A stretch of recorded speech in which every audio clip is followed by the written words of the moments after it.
আসসালামু আলাইকুম। Universe IT and অটোমেশনের পক্ষ থেকে আজকে আবারও স্বাগতম। আমরা আজকে ZKTeco F18 এর অ্যাক্সেস কন্ট্রোল এবং টাইম অ্যাটেন্ডেন্স ডিভাইসের আনবক্সিংটা করব।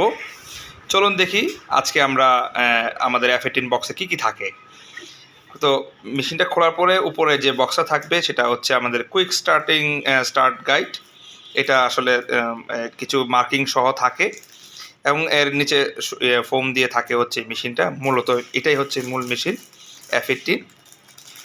এটা হচ্ছে আপনার একটা প্যাকের মধ্যে থাকে পেছনে কনসোল সহ, এবং আরও পরবর্তী আরেকটা প্যাকেটের মধ্যে যেটা আছে এটার স্ক্রু খোলা, মানে একটা স্ক্রু খোলার জন্য যে স্ক্রু ড্রাইভার এবং বিভিন্ন উইকেন্ড কানেক্টিভিটি, পাওয়ার কানেক্টিভিটি এবং ল্যান্ড কানেক্টিভিটিগুলো কেবলগুলো সাথে থাকে উইথ স্ক্রু, যা আপনি যখন ওয়ালে মাউন্ট করবেন বা ড্রিল করবেন সেই ড্রিলের ব্যবহারের জন্য রয়্যাল প্লাগ এবং স্ক্রুগুলো থাকে সাথে।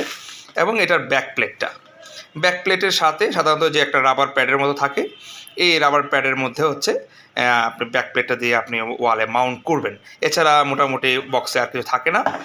মূলত এটাই হচ্ছে আমাদের F18-এর আনবক্সিং আমরা করলাম। প্যাকেটে যা এই জিনিসগুলো থাকে, এবং আমরা ইনশাল্লাহ পরবর্তী ভিডিওতে F18-এর ডিভাইসের কানেক্টিভিটি এবং লক ইনস্টলেশন সহ বাকি সব বিস্তারিত থাকবে।